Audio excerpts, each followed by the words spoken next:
I am 99 years old. In a few months, if the clock keeps ticking, I'll hit 100. People like to make a fuss about that number. They want to know the secret to a long life. They ask about my diet or my habits. But they never ask about the one thing that kept me awake in the dark for 70 of those years. I've lived a long time, but I've spent a lot of that time being a coward. I sat across the dinner table from a woman for over half a century, and I was too afraid to tell her who I actually was. I was too afraid to let her see the man who was scared, or tired, or unsure. I thought being a husband meant being a pillar. I didn't realize that pillars don't have hearts, and they certainly don't know how to love. I'm telling you this now because my wife, Rose, is gone. She's been gone for 12 years, and the truth I'm carrying is a heavy thing to hold alone. I want to tell you what I was too ashamed to admit when I was your age. I want to tell you why your marriage might be dying in the silence, even if you're still sleeping in the same bed. Please, don't wait until you're 99 to start being honest. When Rose and I were in our 20s, I thought I knew what love was. I thought it was a hunt. I thought it was about winning her, and then once I had her, I thought my job was to build a fence around our life. I was young, and I was hungry. I wanted to prove to the world that I was a man of substance. I took every extra shift. I chased every promotion. I came home late, smelling of grease and ambition, and I expected her to be there with a warm meal and a smile. I thought I was being a good man because I was providing, but I wasn't providing a life. I was providing a paycheck and a ghost. I remember one evening, she had made a lemon cake. It was my favorite. She sat there, waiting for me to taste it, wanting to tell me about her day. I was so busy counting the money in my head, worrying about the rent, that I just shoved a forkful in my mouth and told her it was fine. I didn't see the light go out in her eyes. It was a small thing, just a cake, just a Tuesday. But that was the first brick in the wall I didn't even know I was building. Have you ever done that? Have you ever treated the person who loves you like a background character in the movie of your own life? By our 40s, the wall was high. We had children, a mortgage, and a routine that felt like a set of tracks we couldn't get off of. We were successful, but we were strangers who shared a bathroom. I remember a specific argument. It wasn't about anything important. It was about a leaky faucet, I think. But it wasn't about the water. It was about the years of not being heard. She started to shout, and for the first time, I saw the rage under her surface. I didn't listen to the rage. I didn't look for the hurt. I just went cold. I used silence like a weapon. I walked out of the room and didn't speak to her for 3 days. I thought I was winning. I thought I was maintaining my dignity. But every hour of that silence was a nail in the coffin of our intimacy. I was so proud of my ability to be stoic. I didn't realize that stoicism in a marriage is just another word for abandonment. I was abandoning her while standing in the same kitchen. Are you using silence to punish the person you promised to protect? Do you think your coldness is a sign of strength? It isn't. It's a sign that you're too small to handle the truth of your own feelings. I want to tell you about a man I knew named George. George was my neighbor for 30 years. He was a loud man, always laughing, always telling stories. He and his wife, Sarah, seemed like the perfect pair. They traveled, they hosted parties, they seemed to have it all. But George told me once, over a fence, that he never felt like he could tell Sarah he was failing. He had some bad investments, and he was drowning in debt. He kept it from her for a decade. He put on the suit, drove the nice car, and lived a lie every single day. When the truth finally came out, it wasn't the money that ended them. It was the fact that Sarah realized she had been living with a stranger for 10 years. She told him, "I could have handled the poverty, George. I can't handle the ghost." They divorced in their 60s. George died a few years later, alone in a small apartment. I looked at George, and I felt a chill, because I realized I was doing the same thing. I wasn't hiding money, but I was hiding my soul. I was hiding my fears of getting old, my regrets about my career, my secret loneliness. I thought if I showed her those things, she'd stop respecting me. I didn't realize that respect without honesty is just theater. The moment that changed everything for me happened when I was 74. It wasn't a grand gesture.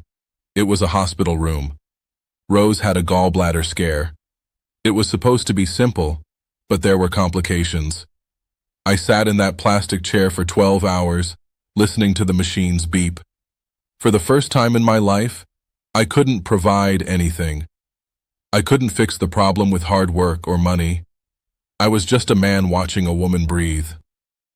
I realized then that if she died that night, she would die without ever knowing how much I admired her.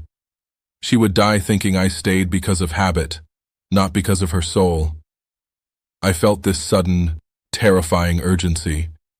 I wanted to shake her awake and tell her everything. I wanted to tell her about the lemon cake from 40 years ago. I wanted to tell her I was sorry for every silent night. When she finally opened her eyes, I didn't say anything profound. I just grabbed her hand and I started to cry. I mean, really sob. Like a child. I was 74 years old, and it was the first time I had let my wife see me cry in 50 years. She didn't look at me with less respect. She looked at me like I had finally come home. That was the day I started to learn the truth about marriage. It took me nearly a century to understand that love isn't a feeling you fall into. It's a quality of attention you give to another person every single day. Most people think they are paying attention, but they aren't. They are paying attention to their own needs, their own frustrations, their own schedules. To truly love someone is to be a witness to their life. It is to notice the way their voice changes when they are tired. It is to notice the dream they stopped talking about 20 years ago. It is to stay in the room when it gets uncomfortable. Silence is a poison. People think that big blow-up fights are what end marriages. They aren't. Fights mean you still care enough to scream. It's the silence that kills. It's the "how was your day" that gets answered with "fine." It's the decision to stop sharing your thoughts because it's too much work to explain them. When you stop talking, you start imagining. You imagine what they're thinking, and usually, you imagine the worst. You build a version of them in your head that isn't real, and then you start reacting to that fake version. You have to keep talking. You have to keep saying the things that make your heart race. If you're afraid to say it, that's exactly what you need to say. And here is the hardest truth. Loneliness can exist inside a marriage. In fact, it's the worst kind of loneliness there is. Being alone in a room is fine. Being alone while someone is sitting right next to you is a torture. I spent decades being lonely in my own house because I was too proud to admit I needed her. I wanted to be the hero, so I couldn't be the partner. You have to be willing to be the one who needs. You have to be willing to say, "I'm lonely, and I don't know why." That vulnerability is the only thing that bridges the gap. Without it, you're just two people sharing a grocery list. I want to speak to you directly now. Especially you who have been married for 20, 30, 40 years. You're tired. I know you are. You feel like the spark is gone, or that you've said all there is to say. You're stuck. But you aren't stuck. You're just asleep. You've let the routine become a shroud. I want to ask you a question, and I want you to be honest with yourself. When was the last time you looked at your spouse and saw them as a human being with their own fears and their own secret heart, rather than just as a person who fulfills a role in your life? When was the last time you asked them a question you didn't already know the answer to? You think you have time. That's the great delusion of the middle years. You think there will always be another summer, another anniversary, another chance to fix the distance. But time is a thief that doesn't leave a receipt. I am 99. I would give every bit of my remaining breath just to have one more hour of an ordinary, boring afternoon with Rose. I'd want to hear her complain about the neighbors. I'd want to see her fold the laundry. I'd want to say the things I was too proud to say when I was 60. I have a regret I cannot undo.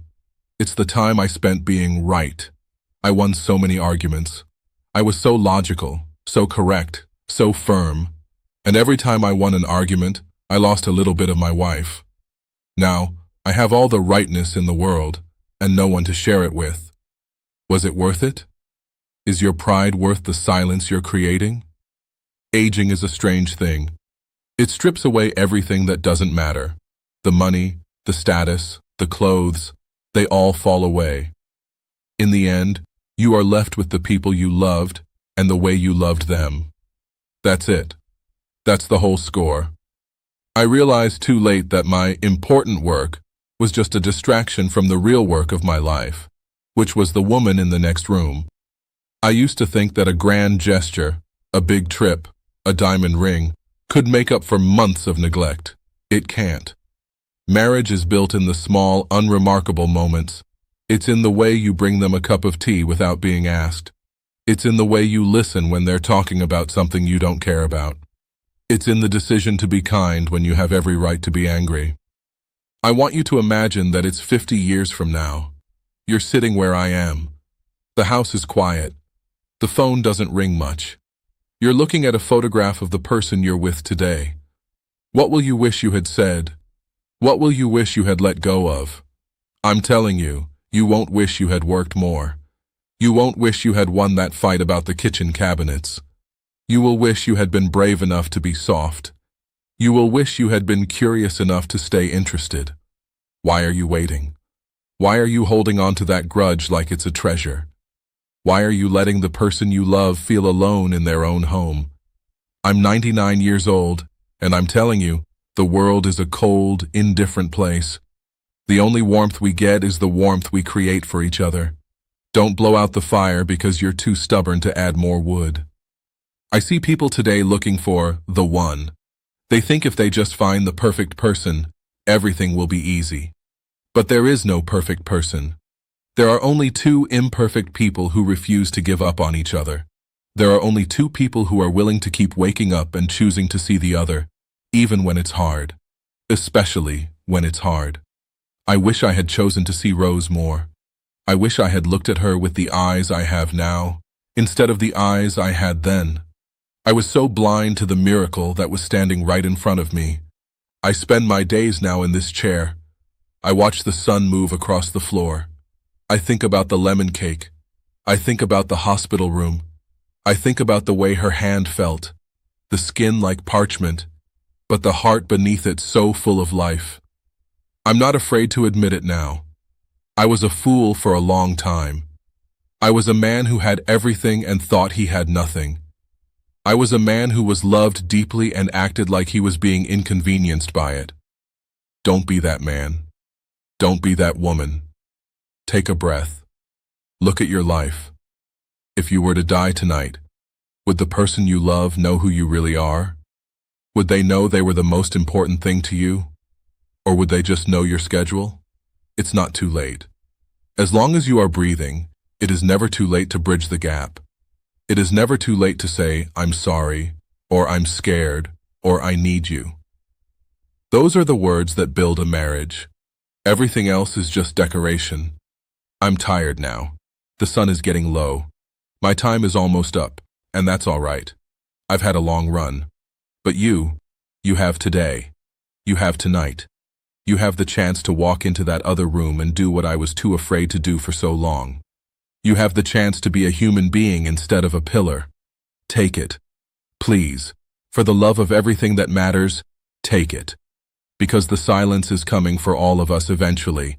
Make sure you've said everything you need to say before it arrives. I'm going to close my eyes for a bit. I think I can almost smell that lemon cake. The hardest thing about marriage isn't finding someone to live with. It's finding someone you're brave enough to be yourself with.